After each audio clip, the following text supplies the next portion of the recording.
자, 106회 문제입니다. 106회 106회가 아니라 111회. 111회 1호 문제. 1번부터 한번 천천히 살펴보도록 하지요. 다음 중 재고자산에 대한 설명으로 옳지 않은 것을 물었습니다.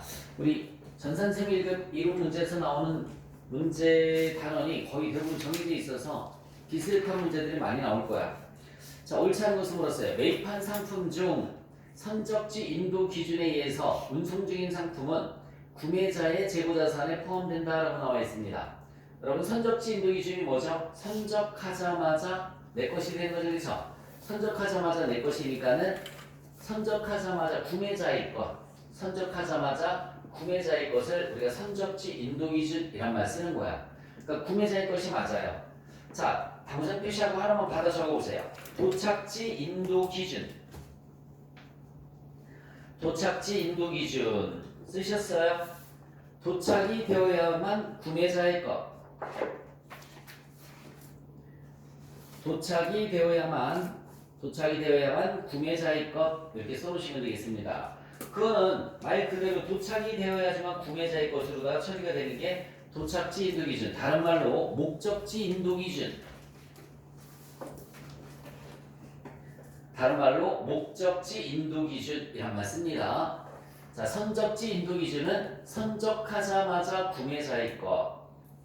그 다음에 도착지 인도 기준은 도착이 되어야지만 구매자의 것이에요. 자, 2번. 위탁 판매를 위해서 수탁자가 보관 중인 상품은 수탁자 재고자산에 포함된다. 말도 안 되는 소리죠, 그죠? 수탁자는 팔아달라고 부탁을 받은 사람을 우리가 수탁자라고 하는 거죠, 그쵸? 수탁자의 재고자산이 아닙니다. 위탁자의 재고자산이지. 그래서 옳지 않은 것은 2번이었어요. 3번. 저가법으로 평가할 시 발생한 재고자산 평가 손실은 매출원가에 가산하며 재고자산 차감 계정으로 표시한다라고 나와 있습니다. 맞습니다. 그래서 재고자산 평가 손실은 매출원가에 가산하며 우리 예전에 전자공시 시스템 들어가보지 않았나요? 거기에서 재고자산 밑에 평가 손실 충당금이 있었던 거 확인할 수 있을 거예요. 그래서 재고자산 차감 계정으로 표시를 합니다. 영업활동을 수행하는 과정에서 발생하는 정상적인 감모 손실 역시 매출원가로 처리합니다. 당장 표시하시고 하나만 받아 적어주시면 비정상 감모 손실은 영업의 비용으로 처리한다. 비정상 감모 손실은 영업의 비용으로 처리한다. 자, 2번 문제를 한번 보겠습니다. 다음에 자본 내역을 바탕으로 해서 자기 주식 취득가액은 한 주당 5만원 나와 있습니다. 100주를 8만원에 처분한 경우에 자기 주식 처분이익 잔액은 얼마인가 라는 물었습니다. 분개를 한번 해볼까요? 100주를 8만원에 팔았으니까 800만원에 파는 거죠. 차면에 현금 800만원, 차면에 현금이 800만원, 자기 주식을 팔았으니까 대변에 자기 주식, 대변에 자기 주식 취득가액이 얼마라고 나와 있어요? 5만원이니까 500만원이 되겠네요. 500만원.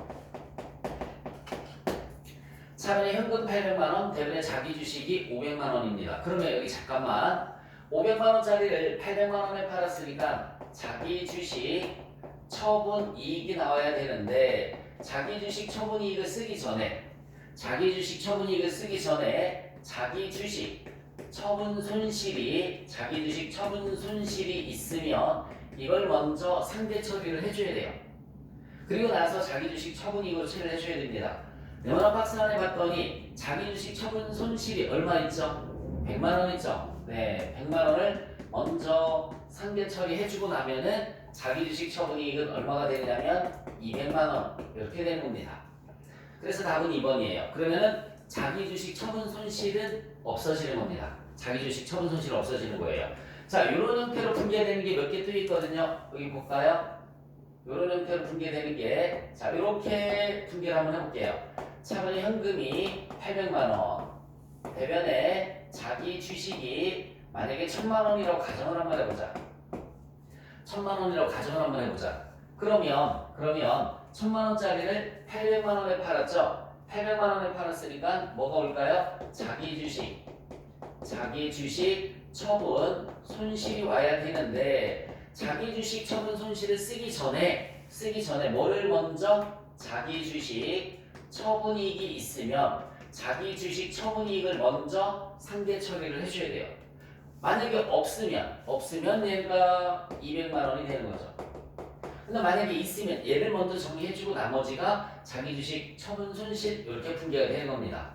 자, 또 뭐가 있느냐면 자, 차면에 현금이 800만 원, 대면에는 자본금이라고 할게요. 자본금이 500만 원. 500만 원짜리 800만 원에 발행을 한 거야. 그러면은 초과 발행했으니까 뭐가 될까요? 주식 발행 초과금이 되겠죠. 주식 발행 초과금이 나오기 전에 뭘 먼저 정리를 해줘야 되냐면 주식 할인 발행 차금이 먼저 있어야 돼요. 얘가 만약에 100만 원이라고 가정을 하면 먼저 상대 처리해서 얘가 얼마가 되냐면 200만 원만 되는 겁니다. 자, 요거랑 반대되는 거 차면에 현금 800만 원이고요. 대면에 만약에 자본금이 1000만 원이다 라고 가정을 해볼게요. 1000만 원. 그러면은 1000만 원짜리 800만 원에 발행했으니까 나머지가 주식 할인 발행 차금이 되겠죠? 주식 할인 발행 차금이에요. 주식 할인 발행 차금. 근데 이거 써주기 전에 주식 발행 초과금이 있으면 주식 발행 초과금을 먼저 찾아봐야 돼요. 근데 이거 어디 가서 찾아볼까? 그런데 이 노랭이 어디 가서 찾으면 돼요? 분개할 때 합계산의 시산표에 가서 찾아보는 거야. 합계산의 시산표에 가서 주식 발행 초과금을 찾아봤더니 만약에 50만 원이 있더라. 그러면은 얘는 150만 원만 이렇게 처리가 되는 겁니다. 지금 노란색은 다 어디에서 찾아보는 거라고 실무 시험에서는 합계산의 시산표에서 찾아보면 되는 거야. 하나 더 있어요. 차변에 자본금 500만 원, 대변에 현금이 만약에 800만 원이 갔어요. 자본금을 500만 원 감소시키면서 대변에 현금이 800만 원이 갔으니까 여기에 감자 차손이 나올 거야. 자, 감자 차손을 써주기 전에 합계산의 시산표에 가서 뭘 찾아보라고요? 감자 차익이 있는지 먼저 찾아봐라. 감자 차익이 만약에 100만 원이 있으면 감자 차익이 100만 원이 있다고 가정을 하면 감자 차손은 얼마가 될까요? 200만 원 이렇게 되는 거고요. 마지막 차변의 자본금이 500만 원인데 대변에 현금이 300만 원이 나갔어요. 대변에 현금이 300만 원 나갔어요. 그러니까 감자면서 차익이니까 감자 차익이 되겠죠? 자, 감자 차익을 쓰기 전에 합계산액 시산표에서 뭘 먼저 찾아보라고요? 감자 차손을 먼저 찾아보시면 되는 거예요. 없으면 감자 차익이 그냥 얼마가 되는 거예요? 200만 원 이렇게 되는 겁니다. 이 6가지 분계는 항상 이렇게 처리를 해주셔야 되고요. 이런 노란색 대전 과목은 어디에서? 합계산액 시산표에서 컨트롤 F 눌러서 찾기 조회니까 눌러서 찾아보시면 되는 겁니다. 찍어주세요. 찍을 거야. 나중에 정리해주세요.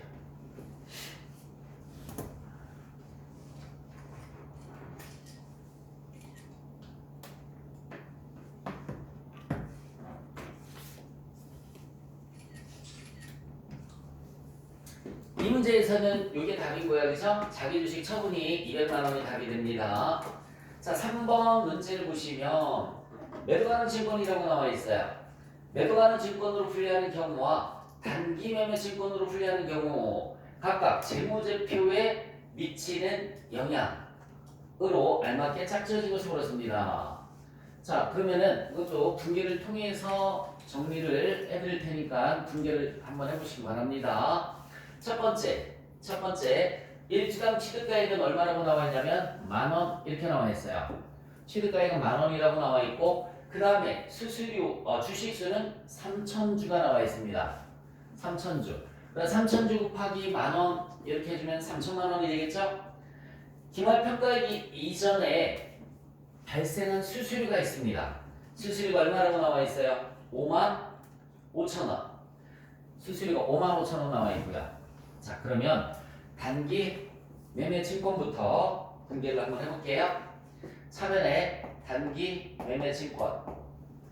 차변에 단기 매매 증권은 10,000원 곱하기 3,000 주니까 3,000만 원이에요. 그리고 중요한 것은 얘는 수수료 비용을 따로 쓰는데 코드번호 984번. 영업의 비용 코드번호를 써줘야 되는 겁니다. 우리 나중에 실무시험에서도 나오니까. 그래서 984번의 영업의 비용, 수수료 비용. 수수료 비용이라는 말을 써야 돼요. 55,000원. 이렇게. 대변에는 현금.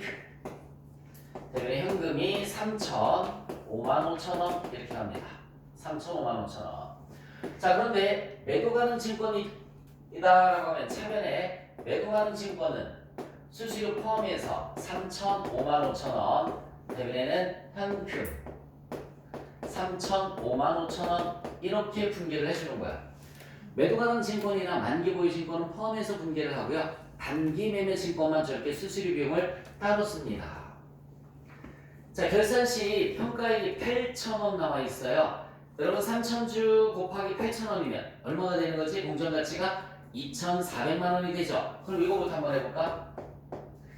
공정가치가 2,400이에요. 공정가치가 2,400이 됐습니다. 그럼 여러분들 3,000만 원짜리가 2,400이 됐으니까 600만 원만큼 떨어졌죠, 그렇죠? 차변에 단기 매매 증권 평가 손실이 600만 원이에요.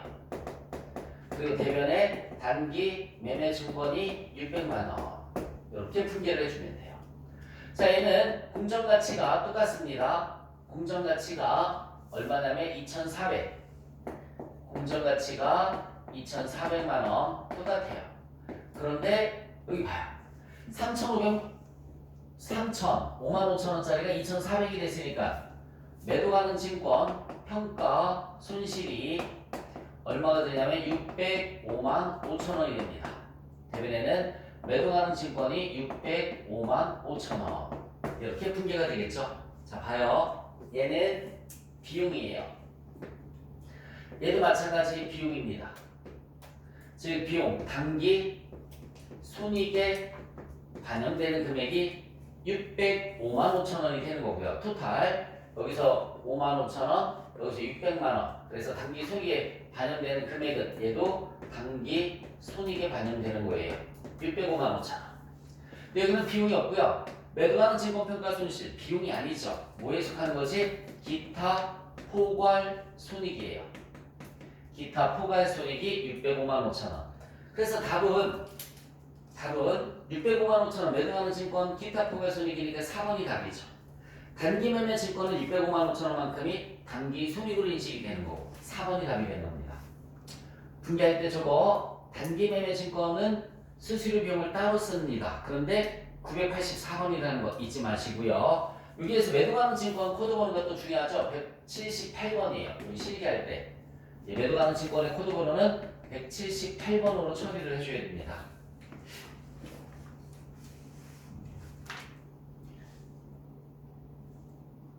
4번 문제를 볼까요?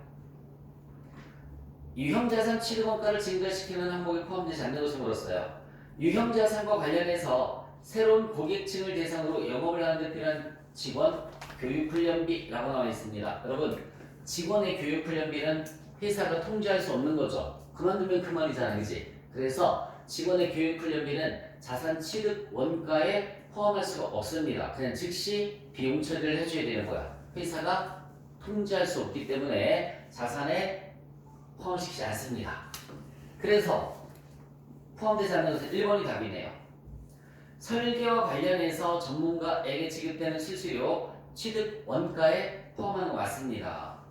유형자산이 정상적으로 작동되는지 여부를 실험하는 과정에서 발생하는 원가, 이걸 줄여서 우리가 시운전비라는 말을 씁니다. 줄여서 시운전비 포함하는 거 맞고요.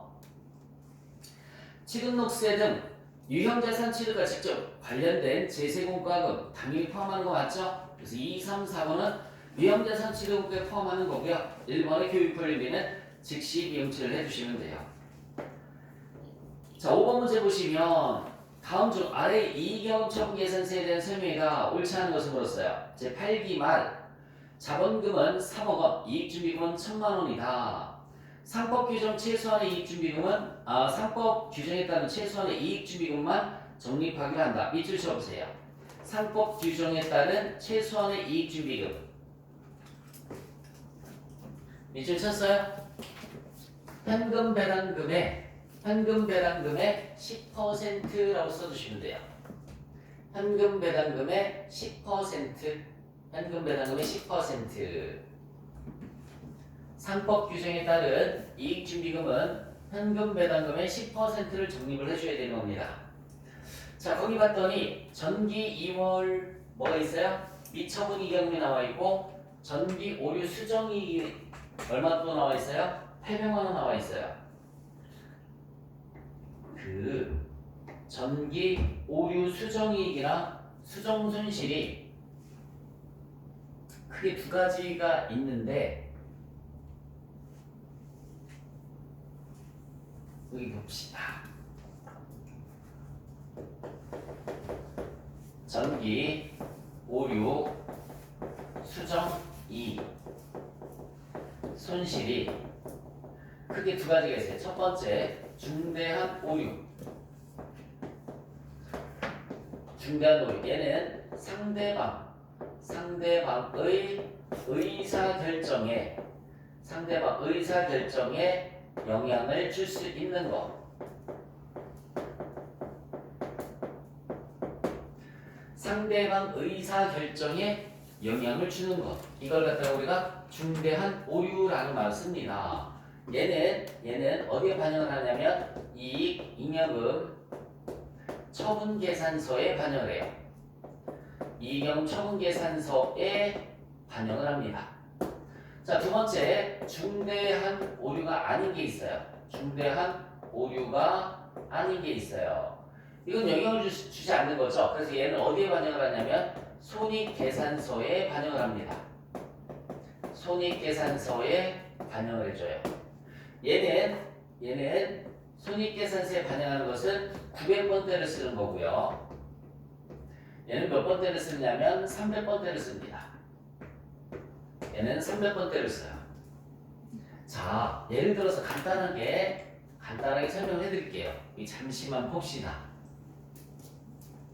우리 전자공시 시스템에 가면 재무제표의 종류가 뭐가 있었죠? 첫 번째 재무 상태표, 두 번째는요 손익계산서, 세 번째는 현금 흐름표, 네 번째는 자본 변동표, 그리고 다섯 번째 뭐 있었습니까? 주석. 우리 전자공시 시스템의 이 재무제표는 아무나 들어가서 볼 수 있는 거지, 그치? 아무나 들어가서 볼 수 있는 거예요. 아무리 눈 씻고 찾아봐도 이경청계산서는 있어요, 없어요? 없습니다. 자, 내가 은행에서 대출을 받으려고 합니다. 그러면 이익을 어떻게 해야 돼? 작게 크게 많이 해야 되겠지, 그치? 이익을 많이 해야 돼요. 그래서 12월 31일에 만약에 감가상각비를 10억을 했어야 되는데, 차면에 감가상각비, 감가상각무게 10억을 했어야 되는데 고의로 누락을 했습니다. 고의로 누락을 했어요. 그러면 수익 마이너스 비용은 당기 순이익을 계산할 때 10억만큼을 누락했으니까 순이익이 10억만큼이 커졌겠죠. 그죠? 1차 목적 달성했습니다. 근데 이걸 계속 안 할 수 없잖아, 그치? 그러니까 그 다음날 하는 거예요. 전기 오류 수정 손실 10억, 대변에 감가상각 누계액이 10억, 이렇게 분개를 합니다. 이때 누락한 걸 이때 하는 거야. 그 이때 하면은 수익 마이너스 비용은 당기 순이익을 계산할 때 뭐야? 여기 안 집어넣으면 여기 들어가면 여기서 줄어들잖아, 그치? 그러니까 요거를 300번대를 쓰는 거예요. 300번대를 쓰는 거예요. 그러면은 제가 여기 가는 게 아니라 어디에 가느냐면 이익 잉여금 처분계산서에 전기 오류 수정 손실 10억 이렇게 가는 거예요. 그러면은 재무제표를 이용하는 회계정보 이용자는 회계 정보의 문제는 구석구석 볼 수 있는 놈이 없잖아, 그치? 그러니까는 여기에서도 이익이 크게 나오죠. 여기도 비용 처리 안 했으니까 이익이 또 크게 나오죠. 근데 나는 분개는 했잖아, 그치? 이렇게 우리가 전자공 시스템에서 이용할 수 있는 게 손익계산서지. 여기에 아무리 찾아봐도 이경 청계산서는 없으니까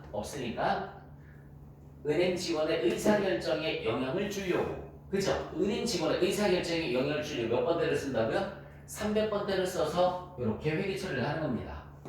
그러면은 손익계산서에 가장 고대 간다고요? 이익잉여 청계산서로 가는 거야. 이걸 갖다가 우리는 상대방 의사결정에 영향을 준다라는 말을 쓰는 거야. 몇 번대를 쓰라고요? 300번대. 그러면 그렇게 오는 거야.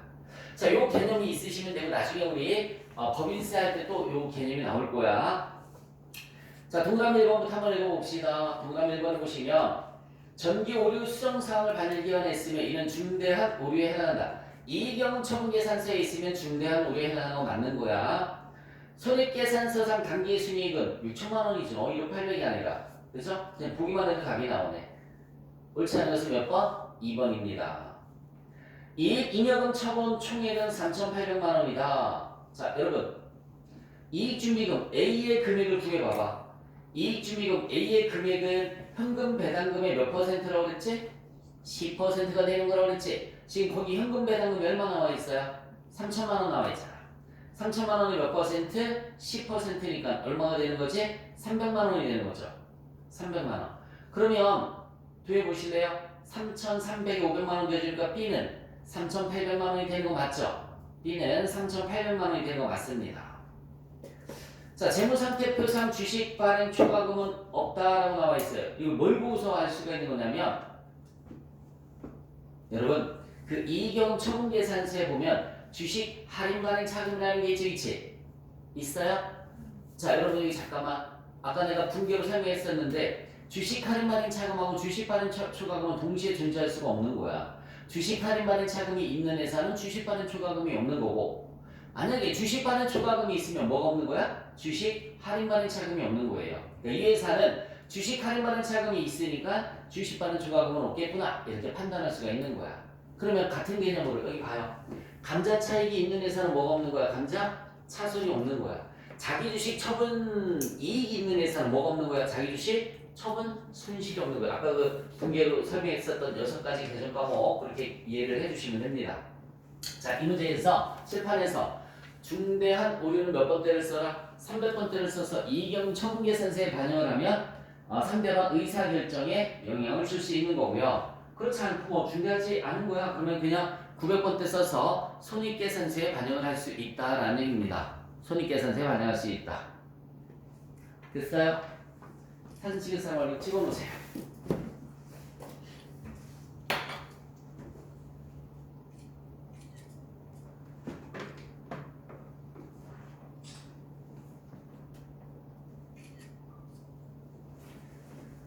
자, 이제 원가 문제입니다.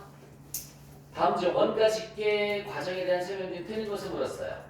단기총 제조원가는 제공품 계정 대변으로 대체된다라고 나와 있는데, 여러분 이거는 우리 전산회계 시험 문제에서 무조건 나오는 계정이 제공품 계정이랑 그 다음에 제품 계정이 있습니다. 그거를 다시 한번 정리를 해드려볼게요. 전산회계 1급부터 시험 문제 나오는 계정이에요. 그거는 반드시 암기를 해주셔야 되는데 우리가 써볼게요.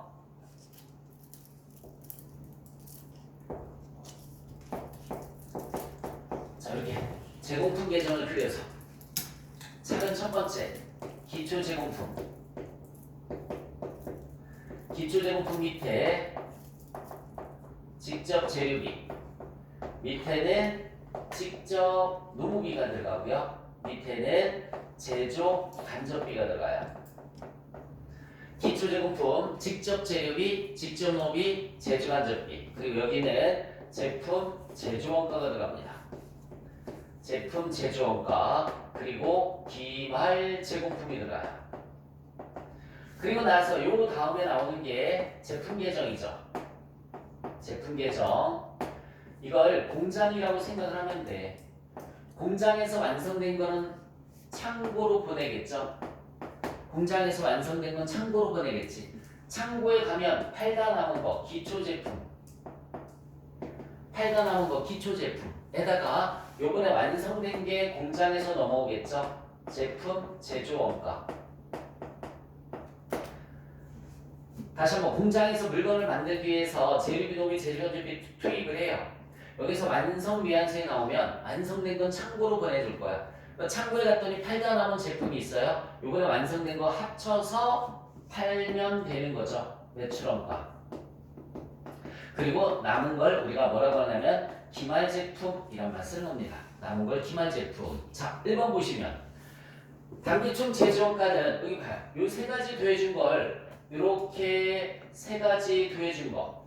재료비, 노비, 제조원비 더해준 걸 단기 총 제조원가라는 말을 쓰는 거예요. 재료비, 노무비, 제조간접비 더해준 걸 단기 총 제조원가라는 말 씁니다. 제공품 계정 대변이 아니라 차변으로 갔죠, 그렇죠? 그래서 1번이 틀렸어요. 자, 제품 제조원가, 즉 완성품 원가는 제품 계정 차변으로 대체된다. 여기 봐요. 이게 완성된 거라고 그랬잖아, 그렇지? 완성된 거는 이렇게 제품 계정 차변으로 가는 거 맞아요. 공장에서 들어오는 거야. 단기 제품 제조원가는 제공품 계정 대변에 대체된다. 여기 봐요. 제품 제조원가는 제공품 계정 대변에 쓰는 거 맞고요. 매출원가는 매출원가 계정 당연히 차변으로 가는 거 맞아요. 매출원가는 매출원가 계정 차변으로 가는 거 맞습니다. 얘가 요거 다음에 팔리면 뭐가 나온다고 그랬어요? 매출 원가 계정에 나오는 거 팔리면 대변에 있는 게 넘어가면 차변으로 가는 거죠. 매출원가는 매출원가 계정 차변으로 이렇게 갑니다. 대변은 차변으로, 대변은 차변으로 이런 식으로 생각해 주시면 돼요. 7번 변동비 고정비가 나와 있고요. 이중배분법으로 배분을 해라 라고 나와 있어요. 이중배분법으로 배분을 해라. 자, 이중배분율법으로 배분을 해라. 그러면 문제 형식이 적용관리사까지 똑같아요. 적용관리사까지 똑같습니다. 이중배분법. 변동비는 실제 시간 기준으로, 고정비는 최대 시간 기준으로 배분을 해주시면 됩니다. 이중배분법이 변동비는 실제 시간 기준, 그 다음에 고정비는 최대 시간 기준. 문제 푸는 스타일이 지금 쓰는 게 다 적용하고 똑같은 거야. 자, 변동비가 얼마 나와 있어요? 300만원, 고정비는 500만원 나와 있습니다. 얘가 300만원, 고정비는 500만원 곱하기 실제 시간이 몇 시간이라고 나와 있나 볼래? 실제 시간이 5,400시간, 4,600시간, 5,400, 4,600 더해주니까 10,000시간이에요. 10,000시간 분해. 물음이 어디 걸 물었을까요? 수선 부문에 배분될 걸 물었죠. 수선 부문이 4,600시간. 4,600시간. 그러면 얼마 나올까요? 138만원. 이렇게 나옵니다.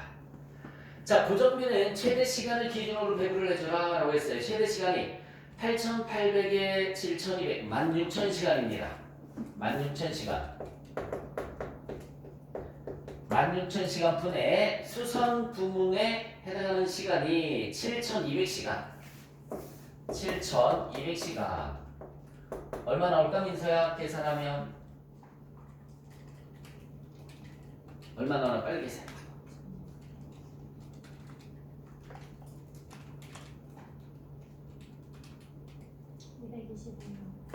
225만원. 두 개 더해주시면은 363만원이 수선 부문에 배분될 금액입니다. 363만원. 저렇게 고정비와 변동비를 나눠서 배분하는 거. 고정비와 변동비를 나눠서, 변동비는 실제 시간 기준, 그 다음에 고정비는 최대 시간 기준으로 배분하는 것을 이중배분법이라는 표현 쓰는 거예요. 자, 단기 제조간접비 배분, 정상배분원가 계산 배분 차이 조정 방법 중에서 정상원가 계산을 다른 말로 뭐라고 하냐면 예정원가 계산이라고 맞습니다. 자, 배분 차이 조정 방법 중 단기 순이익에 미치는 영향이 동일한 것끼리 짝져진 것을 그렇습니다. 여러분, 총원가 비례법, 원가 요소 비례법 밑줄 쳐봐요. 하나에 밑줄 치시고 받아 적어주세요. 기말 제공품.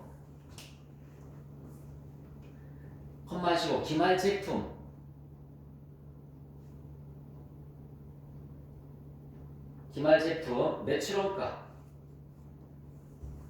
매출원가 나눠서 배분하는 걸 우리가 총액값도 나눠서 배분하면 총원가 비례법이라고 하는 거고요. 그걸 또 재료비용비 제조가격비 원가 요소로 나눠서 배분하면 원가 요소 배분법이란 말 쓰는 거예요. 자, 그 다음에 매출원가 영업의 손익법 밑줄 치시고요. 둘 다 비용 처리하는 겁니다. 그냥 단순 비용 처리하는 거. 그래서 값이 똑같이 단기 순이익에 영향이 똑같이 미치는 거는 다라. 둘 다 똑같이 그냥 비용 처리를 해주시면 돼요. 다만 매출원가라는 비용으로 처리할 거냐 아니면 영업의 비용으로 처리할 거냐 그 차이입니다.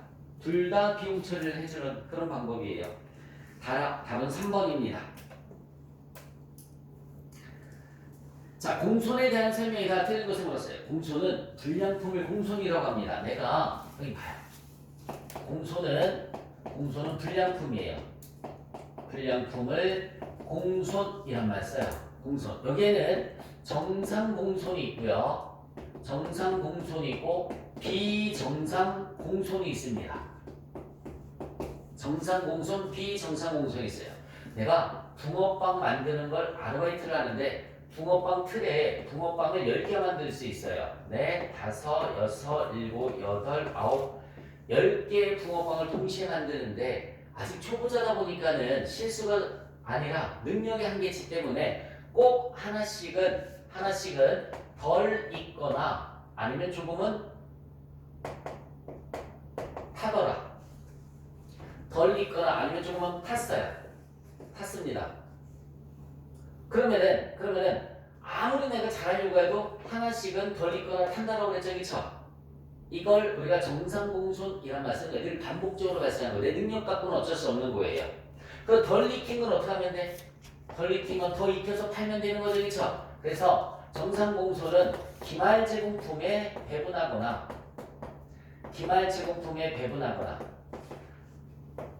탄 건 어떻게 해? 더 태워? 아니지. 조금 탔어. 꼬랑지 조금 탔어. 그럼 어떻게 하면 돼? 버려? 그럼 어떻게 하면 돼? 팔면 되죠, 그냥. 뒤섞어서 완성품에 뒤섞어서 팔면 돼요. 그래서 완성품에 배분하거나 둘 중에 하나로 처리를 해주시면 돼요. 정상공손은 조금 덜 익었어? 그러면 더 익혀서 팔면 되고 조금 탔어? 그러면 막 뒤섞어 놓고 그냥 팔면 되는 거고요. 완성품에 배분하거나. 자, 이게 정상공손의 두 가지 형태입니다. 비정상공손은 내가 붕어빵을 만들고 있는데 민서가 전화를 했어요. 그래서 민서 상담을 해주다 보니까 10개를 다 태워 먹으려 했어. 이건 내 부주의로 인한 거죠, 그쵸? 이건 비정상공손이에요. 새카맣게 같았습니다. 팔 수 없죠, 그쵸? 버려야 되겠죠? 그래서 영업의 비용으로 처리를 해줍니다. 라고 생각을 하고 그 문장을 보시면 돼요. 자, 정상공손은 정상품을 생산하기 위해서 어쩔 수 없이 발생하는 계획된 공손이다. 1번 맞는 표현이에요. 여기 잠깐만. 제품을 생산을 하다 보면 꼭 하나씩은 제 능력상 어쩔 수 없이 발생한다고 그랬죠, 그쵸? 이건 뭐 누구나 다 알고 있는 불량품이란 말이에요. 그래서 정상공손을 우리가 뭐라고 하냐면 어쩔 수 없이 발생하는 계획된 공손이다 라는 표현을 씁니다. 자, 그 다음에 비정상공손은 통제할 수 없으므로 제품원가로 처리될 수 없다. 여러분, 여기 봐봐. 비정상공손을 제품원가로 처리할 수 없어서 영업의 비용으로 처리한다고 그랬지, 그치? 그러니까 이건 맞아. 그런데 통제할 수 있는 거죠. 내가 민서 전화를 안 받았으면 되는 거잖아. 그쵸? 내가 민서 전화를 안 받았으면 저 비정상공손은 발생하지 않았을 원가란 말이에요. 그쵸? 그러니까 통제할 수 있는 거예요. 통제할 수 있는 거. 2번이 틀렸습니다. 자, 기말 제공품이 품질 검사를 받지 않았다면 다시 한번 기말 제공품이 품질 검사를 받지 않았다면 정상 공손 원가는 모두 완성품에만 배부된다. 여러분 이게 무슨 말이냐면 여기 봐봐. 요거 검사 받았어 안 받았어? 아직 안 받았대. 그 이 속에는 불량품이 있는지 알아 몰라? 모르는 거죠. 그러면 공손품은 다 완성품으로만 배부한다라고 생각을 해주시면 되는 거예요. 우리 공손품은 품질 검사를 받아야지만 공손이 나오는 거잖아, 그치? 검사도 안 받는데 공손품이 나올 수는 없는 거죠. 그래서 기말 제공품은 아직까지 품질 검사를 받지 않았다. 그러니까 완성품에만 배부한다라는 표현을 씁니다. 정상 공손은 단기적으로 통제할 수 없으므로 정상품 원가에 가산되는 건 맞습니다. 그래서 단기적으로 통제할 수 없다. 여기 봐봐. 제가 아직 초짜라 어쩔 수 없이 하나씩은 발생한다고 했죠. 나중에 수달 되면 발생할 수도 있는 거지. 좀 시간이 많이 걸리겠죠. 단기적으로는 통제할 수 없는 거고요. 좀 시간이 오랜 시간이 지나서 내가 붕어빵이 다